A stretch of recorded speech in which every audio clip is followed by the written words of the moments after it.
So hello and welcome to my channel that is economic Pathshala by doctor Ananya. जैसे कि आपको पता है हमने एक सीरीज़ स्टार्ट की थी एमसीक्यू सीरीज़, जिसमें कि हम questions related to economics particularly statistics के क्वेश्चंस हम सॉल्व कर रहे थे। आज उसका थर्ड पार्ट है। ऑलरेडी हम 40 क्वेश्चंस कर चुके हैं, 20 each in both the videos. ठीक है, तो आज हमें स्टार्ट करना है फ्रॉम द क्वेश्चन 41। और पहला क्वेश्चन ये है, if the data of the GDP for the current year are collected from different countries then these are known as. यानी कि अगर हम डाटा कलेक्ट करते हैं जीडीपी का, कहाँ से, करंट ईयर का डाटा कलेक्ट कर रहे हैं और डिफरेंट कंट्री से, for example India, China, Russia, Japan, for example मैंने इस तरीके से डाटा कलेक्ट किया, तो इस डाटा को हम क्या बोलेंगे? तो आपको पता होना चाहिए इस डाटा को हम क्या बोलेंगे, क्रॉस सेक्शनल। थोड़ा सा टाइप्स ऑफ डाटा के बारे में बता देती हूँ, कई बार इस पे क्वेश्चन बन जाता है। तो टाइप्स ऑफ डाटा में सबसे पहला होता है हमारा time series data. Time series data क्या है? फॉर एग्जाम्पल आप जीडीपी का डाटा कलेक्ट कर रहे हैं फॉर एग्जाम्पल, और हमारे पास ईयर्स हैं से 2010, 2015, देन 2020, 2025, किसी एक पर्टिकुलर कंट्री का, मान लीजिए इंडिया का हम कर रहे हैं कलेक्ट, तो इसको हम क्या बोलेंगे, टाइम सीरीज। यानी जिसमें हमारा जो यूनिट होगा, यूनिट ऑफ द स्टडी, यानी जिसके बारे में हम स्टडी कर रहे हैं वो एक है, और बाकी जो जीडीपी है वो डाटा जो कलेक्ट कर रहे हैं वो क्रोनोलॉजिकली कर रहे हैं, टाइम से कर रहे हैं, weekly, monthly, yearly, annually, sorry quarterly. ठीक है, तो ये सारे हमारे क्या हो जाएंगे, टाइम सीरीज डाटा। ठीक है, एंड देन उसके बाद जो आता है वो है हमारा क्रॉस सेक्शनल। क्रॉस सेक्शनल में क्या हो जाएगा, टाइम पीरियड तो सिंगल ही रहेगा। ठीक है, जैसे अभी हमने बात की कि जीडीपी मान लो जापान का, रशिया का, ठीक है, ऐसे हमने 3-4 कंट्रीज ले ली, चाइना का ले लिया, हमने इन सब कंट्रीज का क्या किया, जीडीपी कलेक्ट किया, और डाटा हमारे को हमने फॉर एग्जांपल 2024 का देखा जीडीपी क्या रहेगा, तो इसी को हम क्या बोलेंगे, इसको हम बोलेंगे क्रॉस सेक्शनल डाटा। और अब इन दोनों को पूल इकट्ठा कर दें तो उसको पूल या पैनल डाटा बोलते हैं। ठीक है, यानी कि जिसमें टाइम पीरियड्स भी ज़्यादा होंगे, फॉर एग्जांपल 2023, 24 और 25 का अगर मान लीजिए मैंने डाटा कलेक्ट किया 4 कंट्रीज़ का जीडीपी का, तो ये हमारा क्या हो जाएगा, पूल्ड या पैनल डाटा। ऑल्दो पूल्ड और पैनल में भी डिफरेंस होता है, वो मैं आगे आपको बताऊंगी कि नंबर ऑफ ऑब्जर्वेशंस जो होती हैं उनमें एक में कांस्टेंट रहती है और एक में इंक्रीजिंग या डिक्रीजिंग होती है। ठीक है, वो हम बाद में सारे एस्पेक्ट्स इसके बता देती हूँ। और सबसे पहला एस्पेक्ट जो है वो ये है कि अगर मान लीजिए, अभी मैं आपको पॉजिटिव और नेगेटिव वाला बताती हूँ। फॉर एग्जाम्पल अब पहले तो आपको सॉल्व कैसे करना है इसको, ये क्या है, B1 और B2 क्या है, हमारा रिग्रेशन कोफिशिएंट्स है, आपको पता है, और आर क्या है, कोरिलेशन कोफिशिएंट है। तो आपको पता है r x y is equals to b x y into b y x, ये प्रॉपर्टी है हमारी। ठीक है, एंड एक और प्रॉपर्टी ये है कि b x y, b y x and r x y should have same sign. ठीक है, ये एक और प्रॉपर्टी है कि इनके सेम साइन होगा। मान लीजिए फॉर एग्जांपल यहाँ पर वैल्यू दे रखी है बी एक्स वाई की 1.8 और B2 की वैल्यू दे रखी है मान लीजिए 0.2। ठीक है, ये अभी साइन को आप इग्नोर कीजिए। अगर ये दो वैल्यू है तो आप कैसे निकालोगे, रूट में 1.8 इंटू 0.2, 1.8 को क्या लिख सकते हैं, आप इसको और सिंप्लीफाई कर लीजिए, 2/10। ठीक है, तो 9 2 ज़ा, ठीक है, और ये 10 इंटू 10, तो इसको सॉल्व करेंगे। रूट के अंदर 9 है तो किसका हो जाएगा, 3, 2 2 है तो एक 2 बाहर आ जाएगा और ये 10 हो जाएगा। तो आपकी वैल्यू क्या हो गई, 0.6 आ गई। ठीक है, ओके। अब क्योंकि ये साइन पॉजिटिव है यहाँ पे और यहाँ पे भी पॉजिटिव है, तो आपका यहाँ आर की वैल्यू जो है वो भी क्या आएगी, पॉजिटिव आएगी। क्यों आएगी ये भी बता देती हूँ। जब हम इससे बाहर निकालते हैं रूट से, तो आपको पता होगा जब भी हम रूट से वैल्यू बाहर निकालते हैं तो उसके आगे क्या लगता है, प्लस और माइनस लगता है। और मैंने आपको प्रॉपर्टी क्या बताई कि आर एक्स वाई और बी एक्स वाई और बी एक्स वाई और बी वाई एक्स का क्या रहेगा, सेम साइन होगा।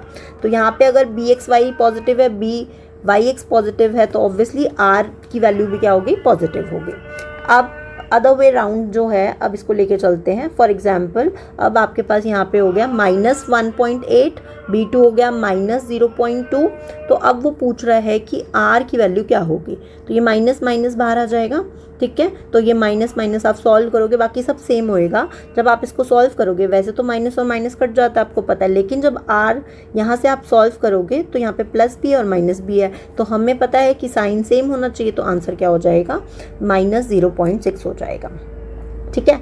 तो यही मेरे को आपको इस क्वेश्चन में बताना था। मैं दोबारा से क्लियर कर देती हूँ एक बार कि अगर आपका BXY पॉजिटिव है, BYX पॉजिटिव है, तो आपकी RX की Y की वैल्यू क्या होगी, पॉजिटिव होगी। और अगर BXY नेगेटिव है, BYX नेगेटिव है, तो हमारी RXY की वैल्यू क्या होगी, नेगेटिव होगी। ये बात आपको याद रखनी है। This is the whole crux of the question.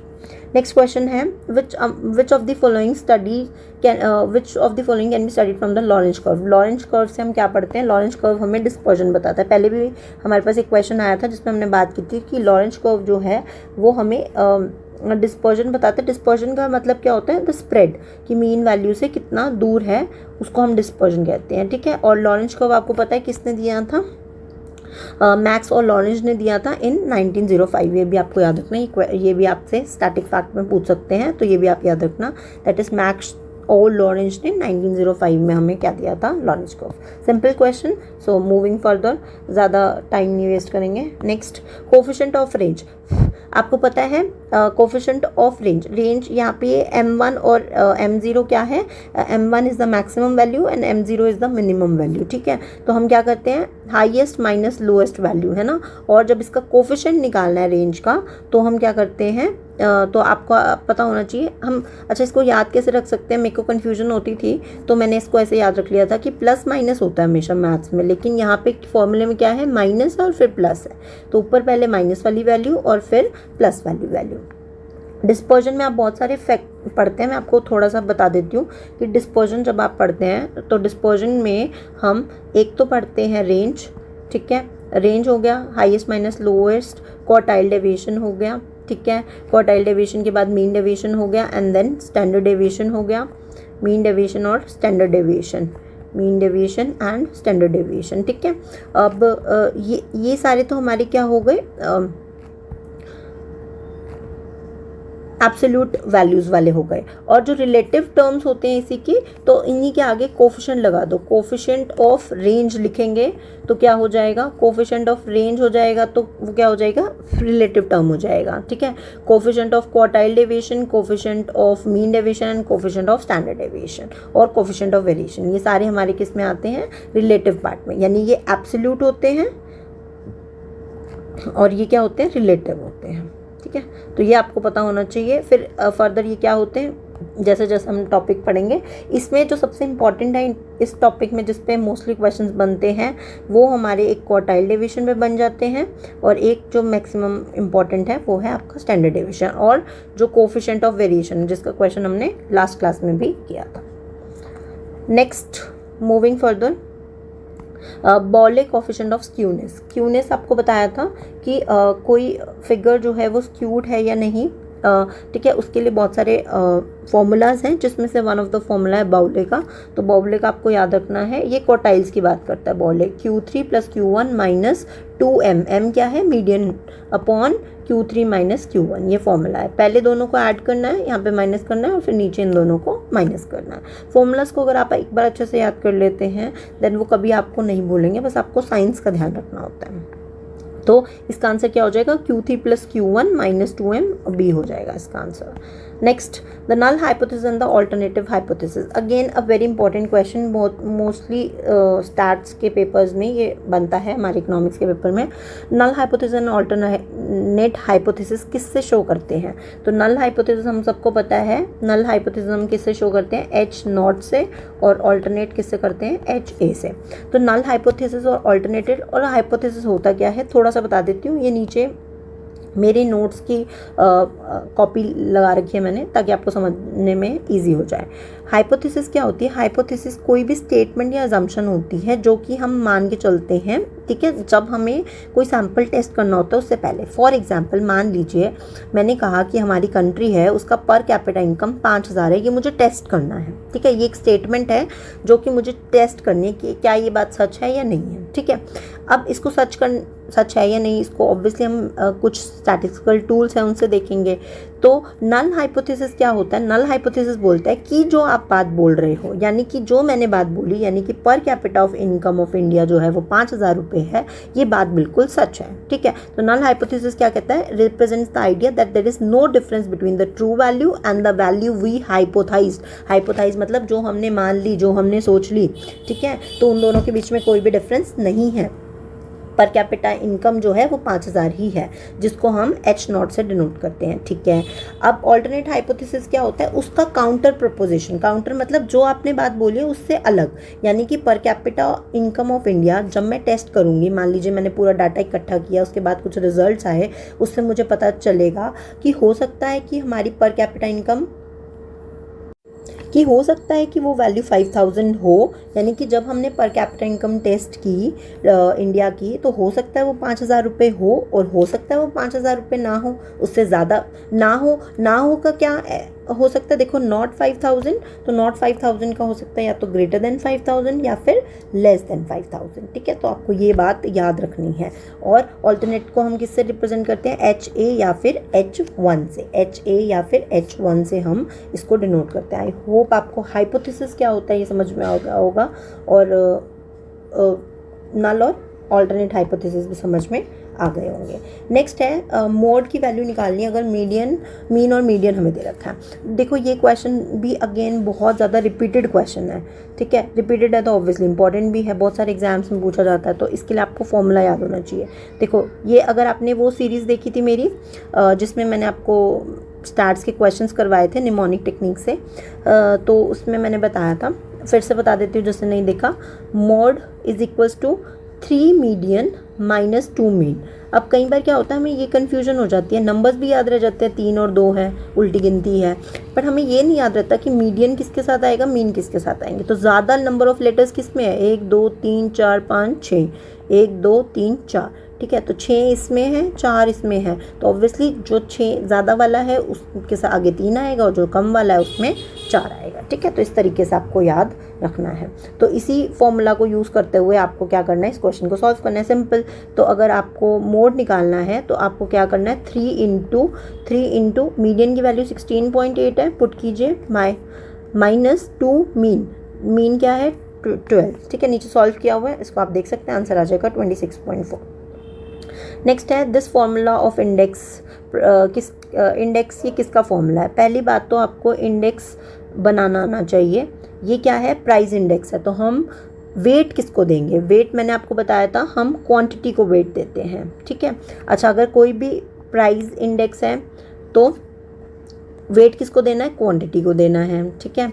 और जब हम इंडेक्स बनाते हैं तो जो लास्ट वाला नंबर होता है, यानी P01 जो लास्ट वाला है वो आएगा ऊपर, और जो पहले है वो आएगा नीचे। ये बात आपको याद रखनी है फॉर्मूला बनाने के लिए। एंड फिर क्वांटिटी हम किसको देते हैं?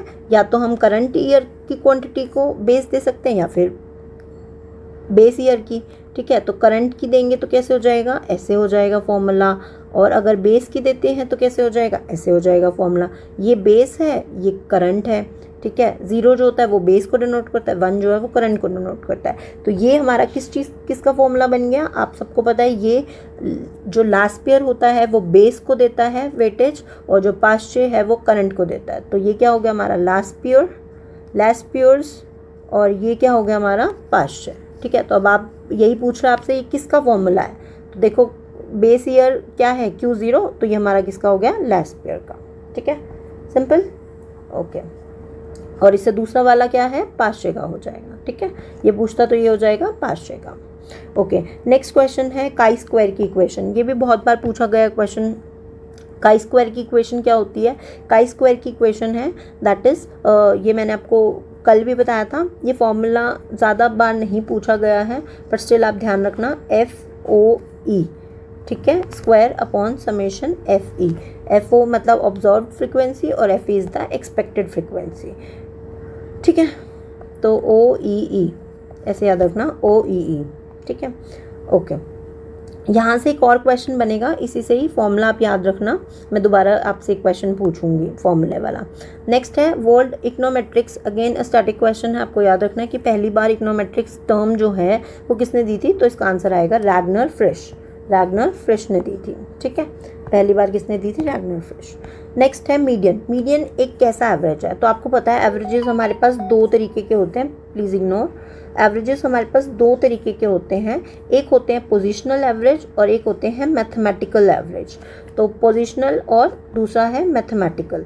तो पोजिशनल एवरेज क्या है, जो पोजीशन बताते हैं, और कौन से हैं ऐसे, वो है मीडियन एंड मोड।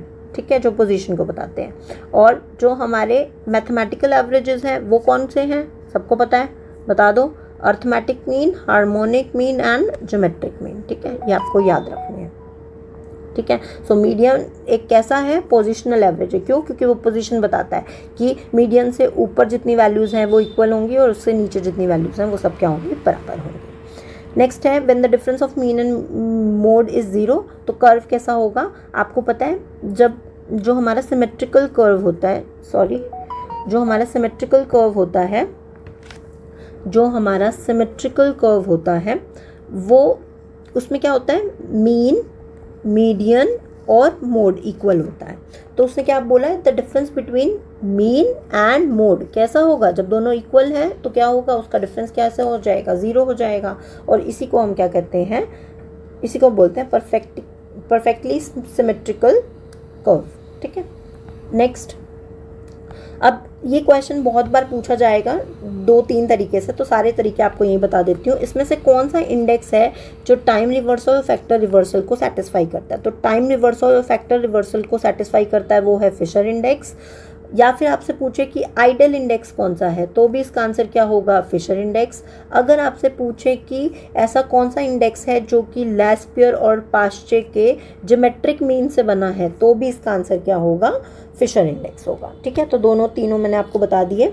ये हमारा इन्फ्लेशन को मेजर करने के लिए होता है। अभी मैंने आपको बताया this is Laspeyres formula, this is Paasche formula, दोनों का ज्योमेट्रिक मीन पता होगा कैसे निकालते हैं, जो भी नंबर्स होते हैं उनको अंडर रूट करके यहाँ पे 2 हो जाएगा, जितने नंबर्स है उतनी यहाँ पर n की वैल्यू हो जाती है, और ये हो जाता है हमारा आंसर। Clear, done, okay.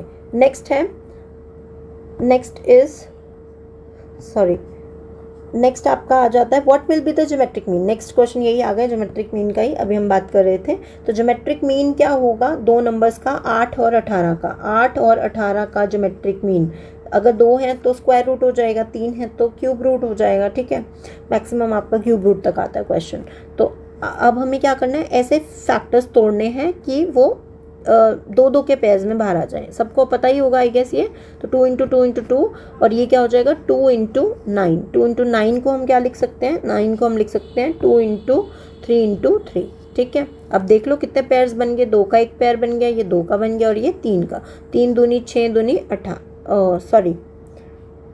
3 दूनी 6 और 6 दूनी 12। ठीक है, तो आपका आंसर क्या हो जाएगा, 12 हो जाएगा। सो 12 इज द आंसर। ठीक है, सिंपल था, बहुत ही सिंपल था। ये क्वेश्चन भी कई बार पूछ लेते हैं। ऐसा भी पूछते हैं कि ऐसा कौन सा मीन है जिसको हम यूज़ करते हैं टू कंस्ट्रक्ट इंडेक्स नंबर। अभी आपने देखा फिशर में क्या यूज़ होता है, ज्योमेट्रिक मीन। तो आपको याद रखना है ऐसा कौन सा मीन है जिससे हम इंडेक्स नंबर कंस्ट्रक्ट कर सकते हैं, that's is geometric mean.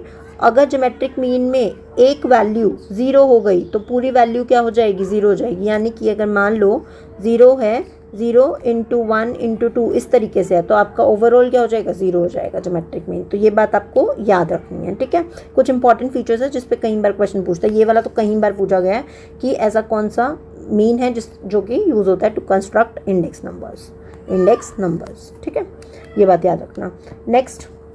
Next आता है आपका the calculated value of chi square. Calculated value of chi square हमेशा कैसी होगी, अभी मैंने बताया था आपको, मैंने फॉर्मूला भी आपको लिखवाया भी था, FO - FE अपॉन FE का होल स्क्वायर, यहाँ पे ये लिखवाया।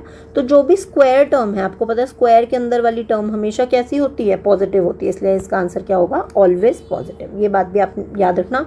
और एक और चीज़ जो मैंने आपको लास्ट क्लास में बताई थी कि काई स्क्वायर का डिग्रीज ऑफ फ्रीडम हमेशा याद रखना, R-1 C-1, इस पर भी एक क्वेश्चन आएगा अभी बाद में मैं आपको दिखाऊंगी, तो ये भी आपको हमेशा याद रखना है। Next is the standard deviation of 50 item was 6, ठीक है।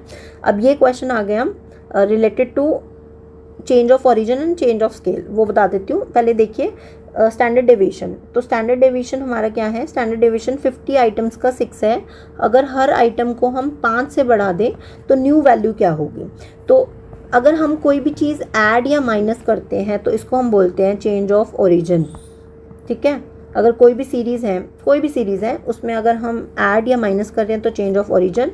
और चेंज ऑफ स्केल मतलब हमारा जो मल्टीप्लाई और डिवाइड, अगर मान लीजिए 5 से मल्टीप्लाई कर दिया, 5 से डिवाइड कर दिया।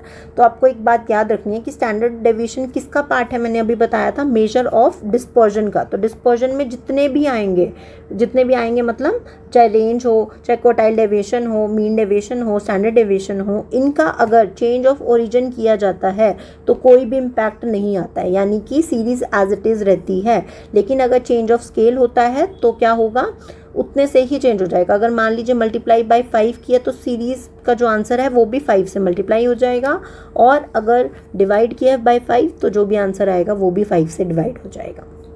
तो ये बात आपको याद रखनी है, चेंज ऑफ ओरिजिन का कोई इम्पैक्ट नहीं आएगा, चेंज ऑफ स्केल का इम्पैक्ट आता है सारी ही डिस्पर्जन के उसमें, ठीक है। अब आप बता दो मुझे, इफ़ ईच आइटम की वैल्यू अगर हम 5 से बढ़ा देते हैं तो ऑब्वियसली कोई भी इम्पैक्ट नहीं आएगा। तो आपका 50 आइटम का स्टैंडर्ड डेविएशन क्या रहेगा, 6 ही रहेगा। यानी कि अगर वैल्यू बढ़ा भी दे 5 से तो भी आंसर क्या रहेगा, आपका 6 ही रहेगा। आई थिंक ये 6.5 था, कुछ मिस्टेक हुई है, 6.5 था, तो इसलिए इसका आंसर भी क्या है, 6.5 है। स्टैंडर्ड डेविएशन 50 आइटम्स का 6.5 था, 5 बढ़ा देते हैं तो भी कोई इम्पैक्ट नहीं आएगा, 6.5 ही रहेगा।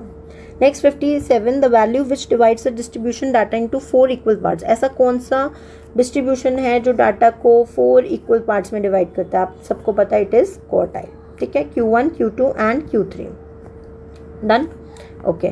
नेक्स्ट है आपका what is r, that is what is r if r equals to 1 - r square. तो ये क्या है, हमारा स्टैंडर्ड एरर है, ये हमारा क्या है, स्टैंडर्ड एरर है, ठीक है। वैसे स्टैंडर्ड एरर का पूरा फॉर्मूला होता है 1/r²/√n। तो यहाँ पर जो सूटेबल आंसर है वो है हमारा स्टैंडर्ड एरर, ठीक है। और दूसरा है आपका एक्सपेक्टेड एरर या फिर प्रोबेबल एरर, ठीक है। इसी को हम क्या बोलते हैं, प्रोबेबल एरर। प्रोबेबल एरर क्या होता है ये मैं आपको बता देती हूँ थोड़ा सा, और इसका जो फॉर्मूला है ये भी काफ़ी इंपॉर्टेंट है। तो देखो, जो हमारा प्रोबेबल एरर होता है ना, ये हम इसलिए निकालते हैं ताकि हम सिग्निफिकेंस देख सकें किसकी, हमारा जो कोफिशिएंट कोरिलेशन होता है, यानी सिग्निफिकेंस ऑफ आर, कि क्या हमारा जो आर है, जो भी हमने कोरिलेशन कोफिशिएंट निकाला है वो सिग्निफिकेंट है या नहीं, रिलायबल है या नहीं, इसके लिए निकालते हैं। एंड इसका फॉर्मूला है, this is the formula, expected error बोलो, प्रोबेबल एरर बोलो, दैट इज 0.6745 इंटू ये क्या होता है हमारा स्टैंडर्ड एरर, अभी बताया, this is the standard error 1/r²/√n, ठीक है। तो ये क्वेश्चन भी अलग से पूछा गया है आपके पेपर में, 1 - r²/√n क्या होता है, स्टैंडर्ड एरर होता है। और इसको अगर हम 0.6745 से मल्टीप्लाई कर दें तो ये सिग्निफिकेंस बताता है।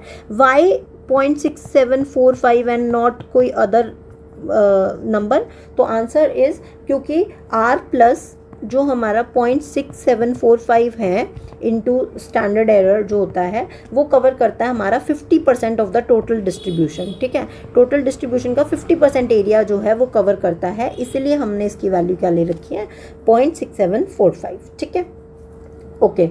और अब यहाँ पे आपको क्वेश्चन दे रखा है कि n 100 है और r की वैल्यू जो है, n 100 है और r की वैल्यू जो है वो 0.802 दे रखा है। तो क्या होगा, तो यहाँ पर कुछ नहीं करना, आपको इस फॉर्मूला में नॉर्मली पुट करना है और आपको आंसर निकाल देना। I am not going to solve it, ये आप कर सकते हैं। मेन जो है आपको इंपॉर्टेंट चीज़ यहाँ पर याद रखनी है वो है एक्सपेक्टेड एरर का फॉर्मूला या फिर प्रोबेबल एरर का और एक स्टैंडर्ड एरर का, ठीक है। तीसरी इंपॉर्टेंट चीज़ जो इस क्वेश्चन में आपको याद रखनी है वो है कि क्या होगा अगर आपका जो भी आर की वैल्यू आएगी, ठीक है, वो ग्रेटर हो 6 times probable error of r आपने जो इस फॉर्मूला से निकाला उसकी वैल्यू, आपकी जो कोफिशिएंट कोरिलेशन की value 6 times probable error of r से अगर ज़्यादा आती है तो आप कहोगे स्ट्रॉन्ग कोरिलेशन है, और हमारा जो रिलायबिलिटी है, यानी कि हम जो देख रहे थे कि क्या हमारा coefficient correlation of coefficient significant है या नहीं, तो हम कहेंगे हाँ है, तो हम कहेंगे वो सिग्निफिकेंट है। और अगर r less than 6 into probable error of r आएगा, तो मतलब कि अब मैं सिंपल क्या कहना चाह रही हूँ, अगर प्रोबेबल एरर ऑफ r से ये आया 0.0241, इसको आप 6 से मल्टीप्लाई करेंगे, ठीक है। 6 से मल्टीप्लाई करने के बाद अगर आंसर r से ग्रेटर आ रहा है तो हम कहेंगे स्ट्रॉन्ग कोरिलेशन है, सिग्निफिकेंट है, और अगर लेस आता है तो हम कहेंगे वो सिग्निफिकेंट नहीं है, तो हम क्या कहेंगे, नॉट सिग्निफिकेंट, ठीक है। Okay, so this is important, तीनों चीज़ें आपको याद रखनी है, स्टैंडर्ड एरर, प्रोबेबल एरर और इसका रिजल्ट, ठीक है। Last question for the today, that is for the 2 regression line moves away from each other. अगर 2 रिग्रेशन लाइन्स हैं, आपको पता होगा रिग्रेशन लाइंस एक इस तरीके से होती हैं और अगर एक होती है जो एक के ऊपर एक ओवरलैप करती है, तो जितनी ज़्यादा रिग्रेशन लाइंस एक दूसरे से दूर जा रही हैं, देखो ये एक दूसरे के पास आ रही है, ये पास आएगी तो ये धीरे धीरे इधर होएगी, लेटेगी, और ये क्या हो जाएगी, एक के ऊपर एक ओवरलैप हो जाएगी। और जितनी वो दोनों एक दूसरे से दूर हैं, इसका मतलब क्या होगा, हमारे उनके बीच में क्या है, जो कोरिलेशन है वो क्या हो रहा है,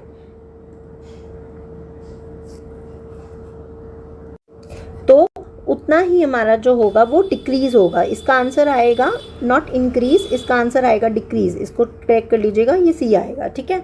तो इसका आंसर होगा सी, ठीक है, कि जितना ज़्यादा आप दूर जाओगे एक दूसरे से उतना कोरिलेशन कम है, उतना आपका बॉन्ड स्ट्रांग नहीं है, ऐसे याद रखो।